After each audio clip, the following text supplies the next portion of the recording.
Like کریں، subscribe کریں، bell icon کو دبائیں تاکہ ہماری ویڈیو سب سے پہلے آپ کے پاس پہنچ سکے۔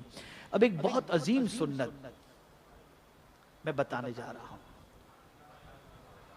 بہت عظیم سنت، اور اس کا فائدہ انشاءاللہ آپ کو بے پناہ نصیب ہوگا۔ سننا چاہیں گے آپ؟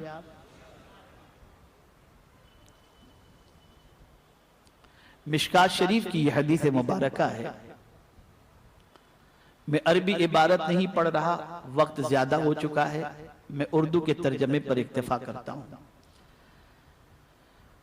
حضرت انس رضی اللہ تعالی عنہ سے مروی ہے، تاجدار کائنات صلی اللہ علیہ وسلم نے ارشاد فرمایا، جب آدمی گھر سے نکلے، اس کی شرح میں فرمایا گیا کہ مرد ہو یا عورت، دونوں کے لیے، جب آدمی گھر سے نکلے اور بسم اللہ توکلت علی اللہ لا حول ولا قوت الا باللہ پڑھ لے۔ گھر سے نکلتے وقت آپ جب گھر سے نکلیں سیدھا پیر باہر نکالیں اور کیا پڑھیں؟ بسم اللہ توکلت علی اللہ لا حول ولا قوت الا باللہ۔ تو آقا کریم صلی اللہ علیہ وسلم نے فرمایا تو اس وقت بندے سے کہا جاتا، یعنی فرشتے کہتے ہیں، تم ہدایت پا گئے، اللہ تمہارے لیے کافی ہے کہ تم دشمنوں سے محفوظ ہو۔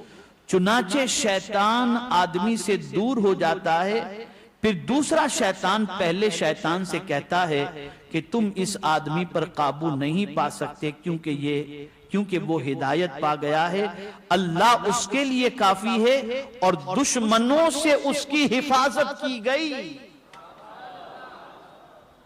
اس حدیث کو امام ابو داؤد نے روایت کیا اور امام ترمذی نے۔ اب یہاں بتانا یہ مقصود ہے کہ اگر کوئی شخص سیدھا پیر گھر سے باہر نکالتے وقت بسم اللہ توکلت علی اللہ لا حول ولا قوت الا باللہ پڑھ لے تو اللہ دشمنوں سے بھی محفوظ رکھتا ہے، اللہ عز و جل اس کے لیے کافی ہے، اور اللہ عز و جل اسے ہدایت کی دولت سے مالا مال فرما دیتا ہے، اور شیطان کی شرارتوں سے بھی اللہ اسے محفوظ رکھتا ہے۔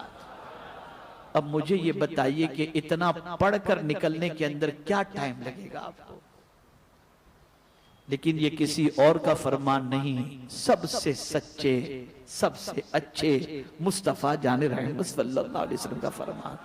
تو آج کے بعد اپنے بچوں کو بھی جب بچے گھر سے باہر نکلنے لگیں تو ہاتھ پکڑ کے دروازے کے پاس لے جا کر ان کے پیر کو باہر نکلواتے وقت ان سے یہ دعا پڑھوا لیا کریں، انشاءاللہ العظیم شرارت سے بھی محفوظ رہے گا، شیطان کی دشمنوں سے بھی محفوظ رہے گا، اللہ اس کی حفاظت بھی فرمائے گا، اور ہدایت کی جو بات ہے نا، اس سے مراد یہ ہے کہ اللہ اسے سیدھے راستے پر چلائے گا، یعنی پھر وہ گناہ کے راستے پر نہیں، انشاءاللہ سیدھے راستے پر چلے گا۔